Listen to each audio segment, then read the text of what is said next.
Hello दोस्तों, welcome to my YouTube channel.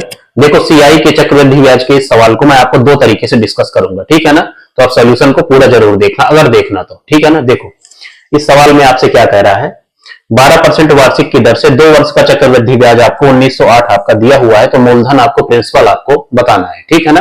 तो देखो, चक्रवृद्धि ब्याज में आपको सीआई में एक फॉर्मूला आपको याद होना चाहिए, ठीक है ना। इससे क्या है, देखो ये पहला तरीका है आपका, ठीक है ना। तो इसमें एक फॉर्मूला आपको याद होना चाहिए, फॉर्मूला है आपका ए प्लस में बी प्लस में ए बी बटे में आपका 100, ठीक है ना। परसेंटेज में हम इसको कई बार यूज कर चुके हैं, इतना परसेंट, ठीक है ना। इस फॉर्मूले की मदद से आप 2 साल का टोटल जो है आपका कितना परसेंट आपको ब्याज मिलेगा वो आप इस फॉर्मूले की मदद से निकाल सकते हैं, ठीक है ना। यहाँ पे देखो, आपका 2 वर्ष का ही तो टोटल ब्याज आपको दिया हुआ है, ठीक है ना।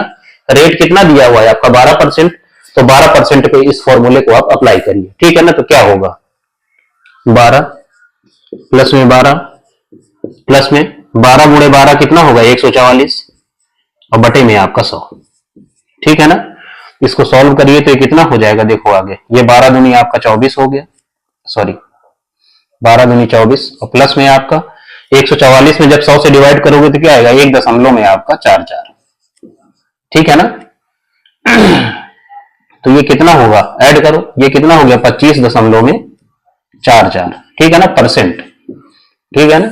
इस फॉर्मूले से आप जो परसेंट जो भी आप मतलब ब्याज निकालेंगे वो हमेशा आपका परसेंटेज में आएगा, ठीक है ना। जैसे इस फॉर्मूले को आपने अप्लाई किया तो जो वैल्यू आएगी वो हमेशा परसेंटेज में आएगी, इसीलिए परसेंटेज आगे लगा हुआ है, ठीक है ना।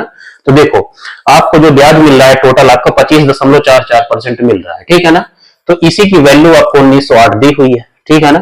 तो 25.44% की जो वैल्यू है आपको वो 1908 दी हुई है, ठीक है ना। अब एक चीज आप समझो, जब भी आपको ब्याज परसेंटेज में दी हो, ठीक है ना, तो जो 100% आपकी वैल्यू होगी वो हमेशा आपके मूलधन की वैल्यू होगी प्रिंसिपल की। इस चीज को आप हमेशा याद रखिए, ठीक है ना। ध्यान से सुन लीजिए, जब भी आपको ब्याज आपका परसेंटेज में दिया हो तो हमारा जो आपका प्रिंसिपल होगा, मूलधन होगा, वो आपका 100% होगा, ठीक है ना। तो 25.44% की वैल्यू आपको पता है, 100% की वैल्यू आप निकाल लीजिए तो आपको प्रिंसिपल आपका पता चल जाएगा, ठीक है ना। तो इसमें देखो क्या है, यहां से 1% की वैल्यू कितनी आएगी, वो होगी आपकी 1908 बटे में आपका 25.44,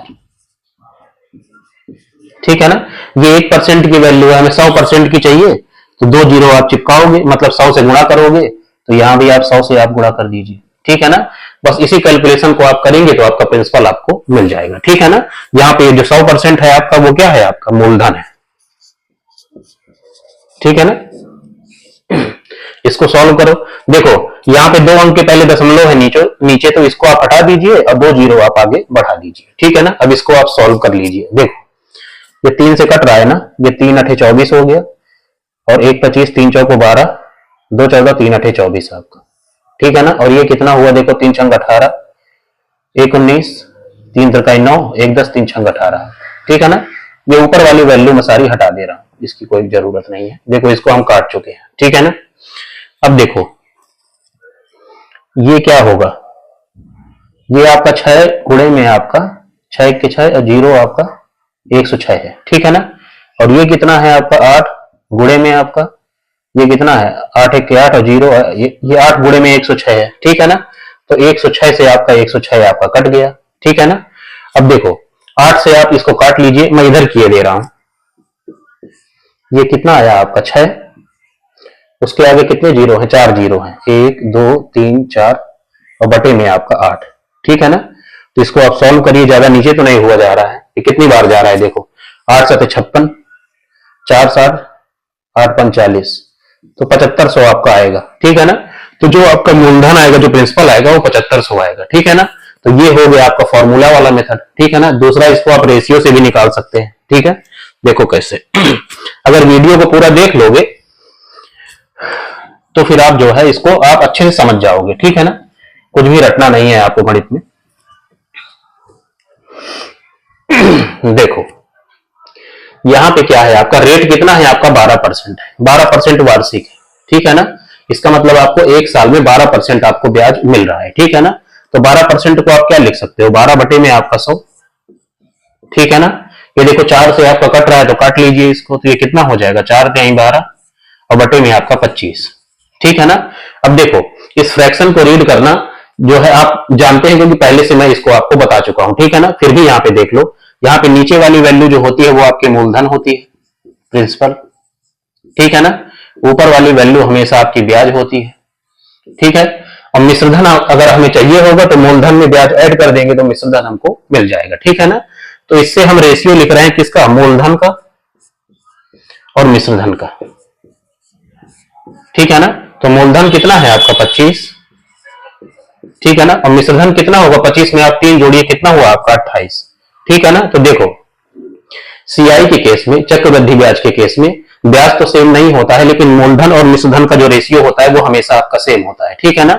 जैसे पहले साल आपको रेशियो मूलधन और मिश्रधन का 25:28 मिला है, ये पहले साल आपको मिला है। ठीक है ना। तो दूसरे साल भी जो रेशियो होगा मूलधन और मिश्रधन का वो क्या होगा 25:28। ठीक है ना। हमें 2 वर्ष के लिए ही तो सॉल्व करना है। ठीक है ना। तो ये आपका दूसरे वर्ष के लिए हो गया। ठीक है ना। अब इस रेशियो को आप सॉल्व करिए। रेशियो में हम क्या करते हैं, मल्टीप्लाई करते हैं। 25 को 25 से मल्टीप्लाई करेंगे तो क्या होगा, 25 का स्क्वायर होता है 625। ठीक है ना।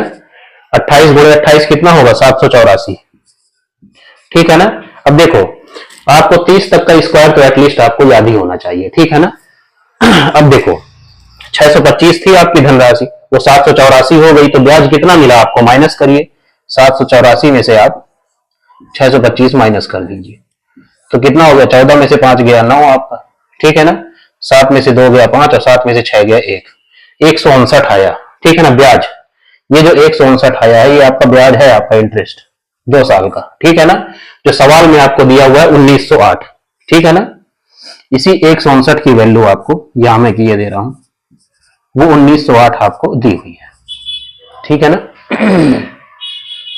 तो इसको काटो कितनी बार में कट रहा है, देखो 3 से ये कट रहा है ना, 3 5 15, 3 3 9 और ये आपका 3 6 18, 1 19, 10 हुआ, 3 3 9 और 3 6 18। ठीक है ना। 6 136 को आप क्या ले सकते हो, 6 गुणे में आपका 106। ठीक है ना। 6 गुणे में 106, 53 दुनी आपका 106 होगा, 2 6 6 2 5 10, तो 2 बार में आपका ये कटा। तो ये कितनी बार में कट गया, 12 बार में पूरा का पूरा कट गया। ठीक है ना। तो यहां पे आपको देखो मूलधन आपका ये है, आपका प्रिंसिपल ये है। ठीक है ना। और मिश्रधन आपका ये है। तो आपको क्या चाहिए, मूलधन चाहिए, तो कितना है आपका 625 और कितनी बार कटा है 12 बार में, तो इसको आप 12 से आप गुणा कर दीजिए। ठीक है ना। अगर आपको मिश्रधन चाहिए होता तो आप 784 को 12 से गुणा करते तो आपको मिश्रधन मिल जाता। ठीक है ना। इसको आप मल्टीप्लाई करिए, कितना हो 12 पंच 60, 12 दूनी 24, 6 30 और 12 6 72 और 3 75 आपका। तो देखो ऐसे भी जो है आपका मूलधन आपका 7500 आ गया। ठीक है ना।